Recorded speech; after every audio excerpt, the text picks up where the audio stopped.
देश में कोरोना से हालात अभी नाजुक बने हुए हैं और इस बीच एक बड़ी खबर यह आई कि भारत में कोरोना से जंग की रणनीति बनाने वाले ग्रुप के चीफ रहे मशहूर वायरोलॉजिस्ट डॉक्टर शाहिद जमील ने अपने पद से इस्तीफा दे दिया है।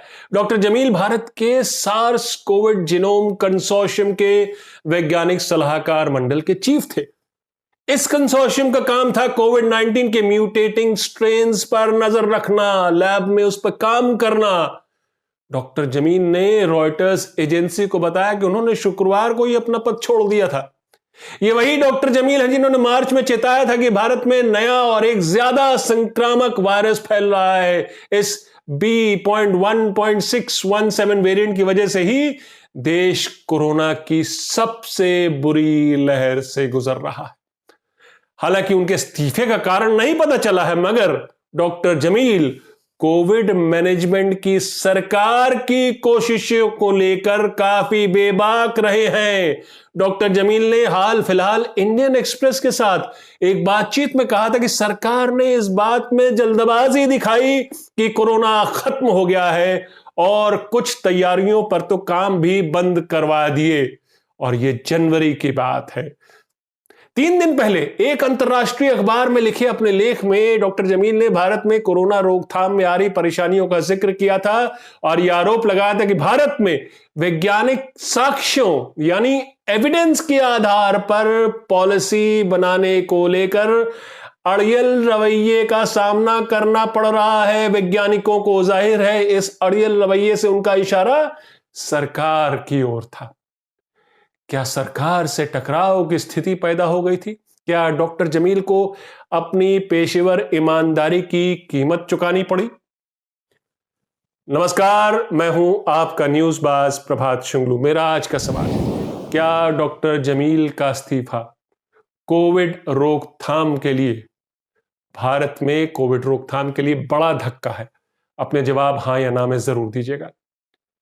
आज जब मैं आपसे यह खबर साझा कर रहा हूं और समझने की कोशिश कर रहा है कि डॉक्टर जमील के इस्तीफे के मायने और इसके भारत की कोविड रोकथाम पर कितना असर पड़ेगा, तो एक आंकड़ा आपसे शेयर करना चाहता हूं। दिल्ली समेत कई राज्यों में कोरोना का असर कम पड़ रहा है, मगर साउथ इंडिया बंगाल में मामले बढ़ रहे हैं। आंकड़े नहीं बता रहे, मगर कई राज्यों के गांवों में हालात बदतर हैं। सरकारी आंकड़ों के मुताबिक करीब 2.25 लाख पॉजिटिव मामले रोज रिपोर्ट हो रहे हैं और 4000 से भी ज्यादा लोग रोज के तौर पर जान गंवा रहे हैं आज भी। दूसरी अहम बात, भारत की कुल 130 करोड़ आबादी में से मात्र 3% आबादी को ही कोरोना वैक्सीन की दोनों डोज लग पाई है। केवल 3% आबादी, जबकि यूके और यूएस कहीं आगे है।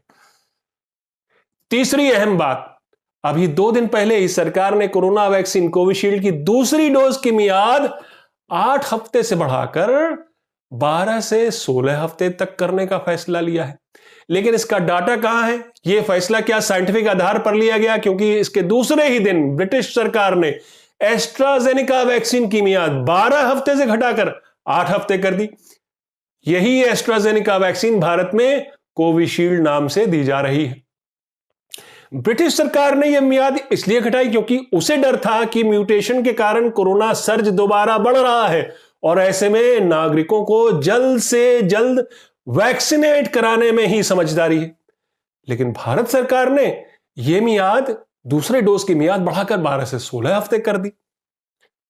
सरकार कह रही कि हमें नए डाटा के हिसाब से यह पता लगा कि मियाद बढ़ाने से वैक्सीन की पोटेंसी, उसकी एफिकेसी बढ़ती है, वह ज्यादा असरदार होती है।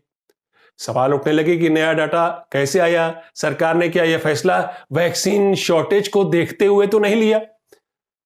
क्योंकि सरकार लगातार यह क्रिटिसिज्म झेल रही थी कि वैक्सीन कहां है, वैक्सीन की शॉर्टेज है। आज भी वैक्सीन सेंटर्स पे लंबी लंबी लाइन दिख रही है, कोविन ऐप पर स्लॉट नहीं मिल रहा है। यह फैक्ट है, यह हकीकत है।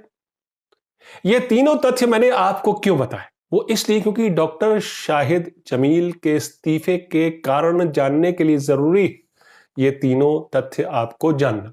डॉक्टर जमील के इस्तीफे के पीछे क्या न्यूयॉर्क टाइम्स में हाल फिलहाल छपे उनके आर्टिकल का बड़ा हाथ है, जिसमें उन्होंने भारत में कोविड मैनेजमेंट में खामियां बताते हुए कहा था कि अधिकारी यानी सरकार डाटा पर तवज्जो नहीं दे रहे हैं।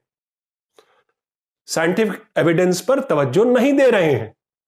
उन्होंने कहा था कि न सिर्फ वैक्सीन की कमी है बल्कि टेस्टिंग भी धीमी रफ्तार से चल रही और हेल्थ केयर वर्कर्स की भी कमी। ये तीनों वो समस्याएं हैं जो कोरोना मैनेजमेंट में बड़ी समस्या पैदा कर रही। क्या कम टेस्टिंग का असर है कि कोरोना केस कम तो बताए जा रहे हैं लेकिन गांवों में स्थितियां और भयावह होती जा रही हैं, खासकर यूपी, मध्य प्रदेश, राजस्थान, उत्तराखंड, बिहार और गुजरात में। यूपी के कई जिलों में हम खबरें देखते आ रहे हैं पिछले कई दिनों से, हालात इतने बदतर हैं कि शमशान घाट कम पड़े जा रहे हैं। लोग नदी किनारे, गंगा किनारे रेत में ही लाश दफना रहे हैं। गंगा किनारे ऐसी लाशों से पटे पड़े हैं जिन पर रामनामी चादर डाल दी गई है। गंगा नदी में लाशें तैरती मिल रही हैं। न्यूयॉर्क टाइम्स के इस आर्टिकल में डॉक्टर जमील ने 30 अप्रैल को भारत के लगभग 800 वैज्ञानिकों द्वारा सरकार को लिखे खत का जिक्र भी किया, जिसमें उन वैज्ञानिकों ने सरकार से अपील की थी कि उन्हें डाटा मुहैया कराया जाए ताकि वो स्टडी कर सके कि आखिर क्यों फैल रहा है, क्या कारण है, कैसे रोकथाम इसकी की जा सकती है। लेकिन डॉक्टर जमील के मुताबिक सरकार का रवैया बिल्कुल अड़ियल है। उनका कहना था कि अधिकारियों ने पॉलिसी सेट कर ली और इसी के चलते वो सबूतों पर ध्यान नहीं दे रहे हैं। अब इसका क्या मतलब निकाला जाए? इसका मतलब यह निकाला जाए कि सरकार ने अपनी लाइन तय कर ली है और साइंटिस्ट से और एक्सपर्ट से कह रहे हैं कि अब वो भी सरकार की ही लाइन पर काम करें। डेटा, साइंटिफिक एविडेंस परे रख दे, साइड में रख दे। डॉक्टर जमील ने सुझाव दिया कि भारत को अपनी टेस्टिंग बढ़ानी पड़ेगी, अस्पतालों में बेड मुहैया कराने पड़ेंगे, रिटायर्ड डॉक्टर और नर्सेस को वापस काम पर लाना पड़ेगा, जरूरत पड़ी तो जरूरी दवाओं और ऑक्सीजन की सप्लाई चेन मजबूत करनी पड़ेगी। लेकिन उनके मुताबिक सरकार का रवैया इसको लेकर काफी ठंडा रहा। डॉक्टर जमील ने अपने उस लेख में कहा था, जो न्यूयॉर्क टाइम्स में जो उन्होंने लेख लिखा, कि डाटा के आधार पर फैसला न लेना एक और आपदा है, क्योंकि भारत में महामारी नियंत्रण से बाहर हो गई है। हम जो जान गंवा रहे हैं वो कभी ना मिटने वाला जख्म दे चुका है हमें। और सही बात है, जख्म तो बहुत गहरा छोड़ा है संक्रमण ने भी, और उससे भी ज्यादा अव्यवस्था ने, सरकार की लचर व्यवस्था ने, अस्पतालों की लचर व्यवस्था ने, प्लानिंग की कमी के कारण।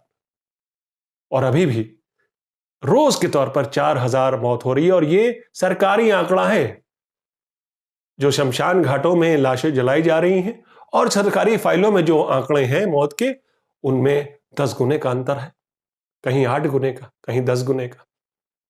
रोज हमसे हमारा कोई जान पहचान वाला, हमारा कोई दोस्त सगा हमसे विदा ले रहा है। मेरा आज का सवाल, क्या डॉक्टर जमील का इस्तीफा कोविड रोकथाम के लिए उसके प्रयासों में बड़ा धक्का है? अपने जवाब हां या ना में जरूर दीजिएगा। तो ये थी आज की न्यूज़बाजी। फिर मिलेंगे एक नई न्यूज़बाजी के साथ। तब तक के लिए नमस्कार।